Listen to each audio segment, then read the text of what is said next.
Salam sejahtera Bapak, Ibu, serta saudara-saudari semua. Untuk mengawali renungan tentang firman Tuhan ini, mari kita bersatu di dalam doa.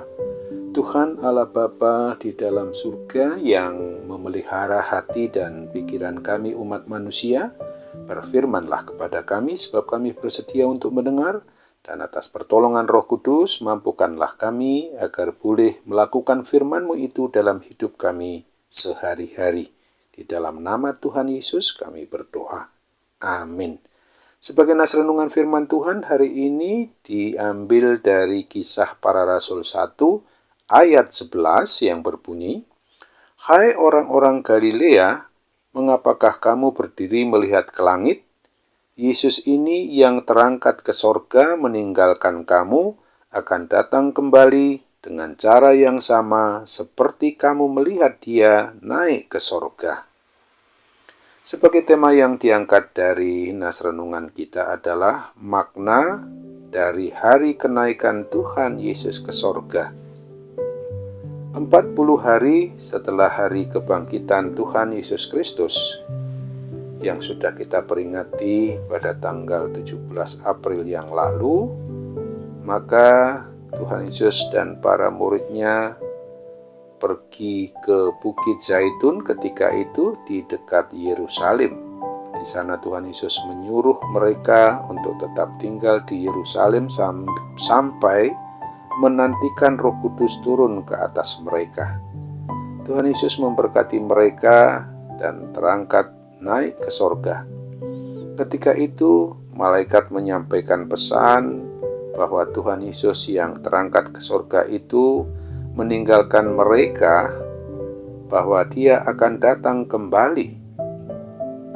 Melalui nas renungan firman Tuhan hari ini bagi kita dapat belajar ada dua hal penting. Pertama, Tuhan Yesus kembali ke sorga, ke tempat di mana dia berasal.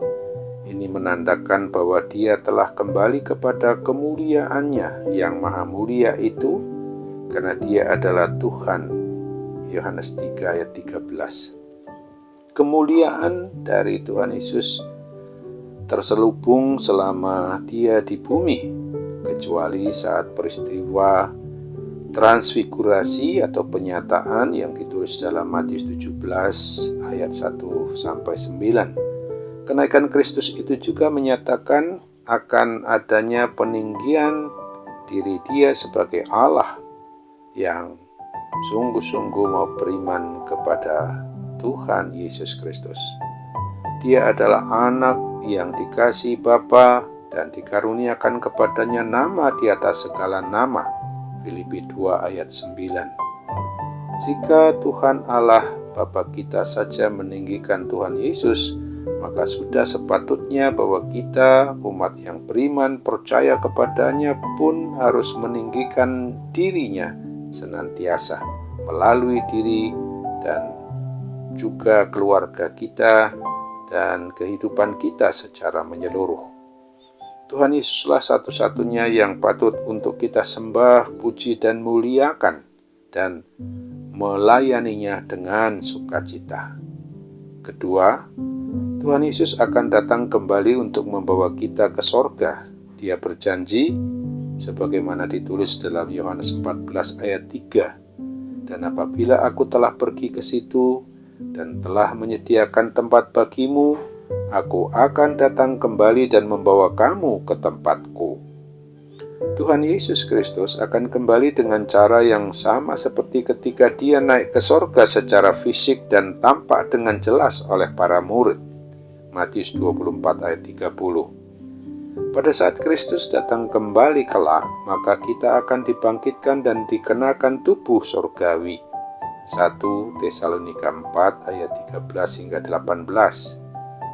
Kenaikan Tuhan Yesus memastikan kepada kita orang yang beriman percaya kepadanya bahwa satu saat nanti akan menikmati kebesaran dan keagungannya di kerajaan surga yang kekal itu. Janji tentang kedatangan Tuhan Yesus Kristus menjadi sumber pengharapan dan penghiburan bagi kita dalam menjalani kehidupan iman kita setiap harinya. Sambil menantikan kedatangannya, kita memang harus senantiasa waspada dan berjaga-jaga. Kita harus pergi untuk tetap bersaksi, menyaksikan nama Tuhan Yesus Kristus itu adalah satu-satunya Tuhan dan Juru Selamat bagi umat manusia di dalam memberitakan Injilnya. Kisah Para Rasul 1 ayat 8. Ada upah dari Tuhan Yesus yang Dia janjikan sebagaimana dituliskan dalam Wahyu 22 ayat 12. Sesungguhnya aku datang segera dan aku membawa upahku untuk membalaskan kepada setiap orang menurut perbuatannya.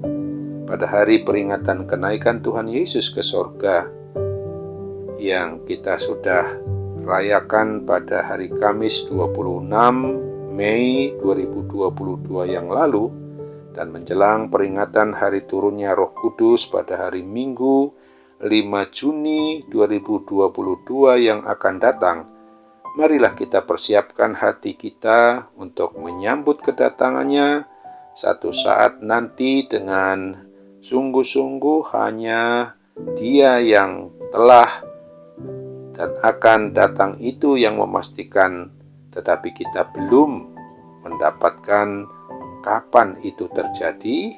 Itu sebabnya kita harus tetap setia menantikannya dengan tulus ikhlas kepadanya. Biarlah hati kita yang dengan tulus ikhlas dapat penuh sukacita pula harus menjalani hidup ini berlandaskan kasih Tuhan saja. Amin. Mari kita kembali bersatu dalam doa. Terima kasih Tuhan Bapa di surga untuk firman-Mu yang hari ini mengingatkan kami agar kami sungguh-sungguh mau melaksanakan apa yang menjadi rencana dan kehendak-Mu itu dalam hidup kami.